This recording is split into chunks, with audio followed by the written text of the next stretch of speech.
សូមគោរពសម្ដេចទ្រង់អាដាមលោកជំទាវអស់លោកស្រីបងប្អូនប្រជាពលរដ្ឋសាធារណជនទាំងអស់ជាទីគោរពនិងជាទីរាប់អាន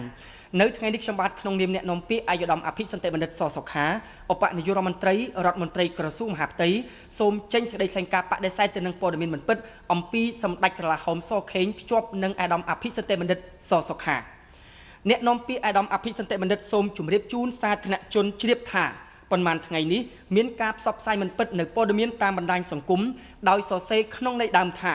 លោកសខេងនិងសសុខាត្រូវបានហ៊ុនសែនបញ្ជាឲ្យពាត់ផ្ទះនិងឃុំខ្លួននៅក្នុងផ្ទះពាក់ព័ន្ធនឹងការមិនគាំទ្រគម្រោង CLV ជាក់ស្ដែងនៅក្នុងប្រតិបត្តិការ18សីហាឆ្នាំ2024កន្លងទៅលោកសខេងនិងសសុខាមិនគាំទ្រហើយក៏មិនអនុញ្ញាតឲ្យកម្លាំងសមត្ថកិច្ចរបស់ខ្លួនចេញប្រតិបត្តិការដែរ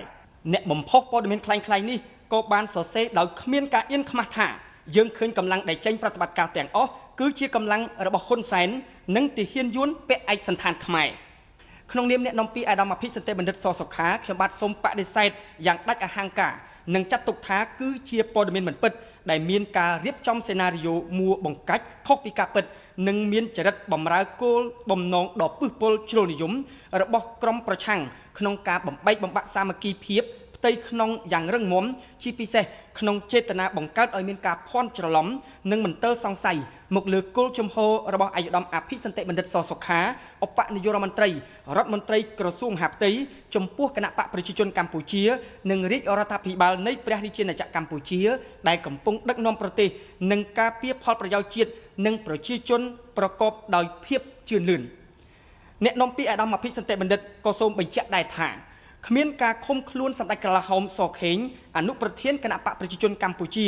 និងអាយុដំអភិសន្តិបណ្ឌិតសសុខាឧបនាយករដ្ឋមន្ត្រីរដ្ឋមន្ត្រីក្រសួងមហាផ្ទៃនៅក្នុងផ្ទះដោយការផ្សព្វផ្សាយឡើយទន្ទឹមគ្នានេះសម្ដេចក្រឡាហោមសខេងនិងអាយុដំអភិសន្តិបណ្ឌិតសសុខាមានសិទ្ធិសេរីភាពពេញលេញក្នុងបេសកកម្មបម្រើជាតិនិងប្រជាជនអ្នកនាំពាក្យអាដាមអភិសន្តិបណ្ឌិតសូមសង្កត់ធ្ងន់ថាកងកម្លាំងនគរបាលជាតិទាំងអស់អាជ្ញាធរមូលដ្ឋានទាំងអស់គឺជាកងកម្លាំងនិងអាជ្ញាធរដែលបម្រើផលប្រយោជន៍ជាតិនិងប្រជាជន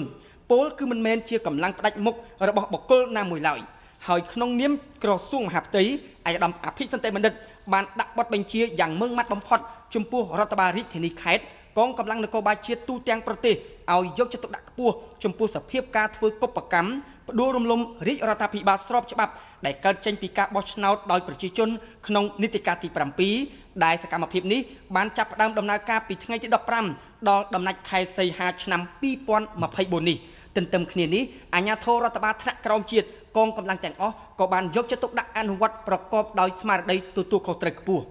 ក្នុងនាមអ្នកនាំពាក្យអាយដាមអភិសន្តិបណ្ឌិតខ្ញុំបាទសូមគូបញ្ជាក់ថាមជ្ឈដ្ឋានប្រឆាំងក្រុមជ្រុលនិយមទាំងក្នុងនិងក្រៅប្រទេសតែងតែប្រើប្រាស់វិធីសាស្ត្រដដែលបង្កប់ដោយល្បិចពុតត្បុតហើយសកម្មភាពទាំងអស់នេះបានធ្វើជាច្រើនឆ្នាំមកហើយក្នុងការប៉ុនប៉ងបំបែកបំបាក់សាមគ្គីផ្ទៃក្នុងរបស់ថ្នាក់ដឹកនាំទាំងចំនួនមុននិងថ្នាក់ដឹកនាំបន្តវេនរបស់រាជរដ្ឋាភិបាលនីតិកាលទី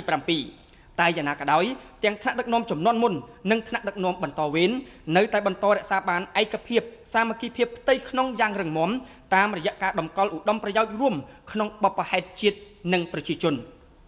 ជាក់ស្ដែងថ្មីនេះនៅក្នុងសេចក្តីថ្លែងការណ៍ជាសាធារណៈតាមរយៈអ្នកនាំពាក្យអាយដាមអភិសន្តិបណ្ឌិតសសុខាក៏បានគូបញ្ជាក់រួចហើយនិងក៏បានអំពាវនាវដល់សមាជិកការរបស់គណៈបកប្រជាជនកម្ពុជាអ្នកគាំទ្រគណៈបកប្រជាជនកម្ពុជាព្រមទាំងជនរួមជាតិទាំងក្នុងនិងក្រៅប្រទេសកុំចាញ់ល្បិចកលញុះញង់របស់ក្រុមប្រឆាំងអគតិជ្រុលនិយមមួយចំនួនដែលបន្តព្យាយាមធ្វើគ្រប់បែបយ៉ាងដើម្បីបំពេញមហិច្ឆតារបស់ខ្លួនដោយមិនគិតអំពីផលវិបាកធ្ងន់ធ្ងរចំពោះជាតិនិងប្រជាជន